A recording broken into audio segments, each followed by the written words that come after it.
আসসালামু আলাইকুম বন্ধুরা। মনটা আজ ভীষণ খারাপ। কবুতর ঘরে ঢুকেই দেখি দুইটি কবুতর মারা গিয়েছে। আপনারা ভাবছেন কিভাবে মারা গেল? আমিও প্রথমে এটাই ভেবেছিলাম যে কিভাবে মারা গেল।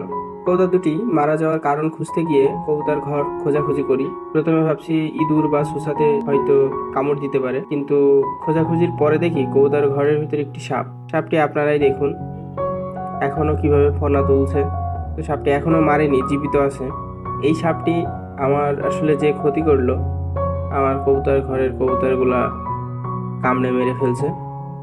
আপনারাই বলুন এই সাপটিকে কি করা উচিত? আমার মতো যারা কবুতর খামারি আছেন তাদের যেন কখনো এমন দিন দেখতে না হয়।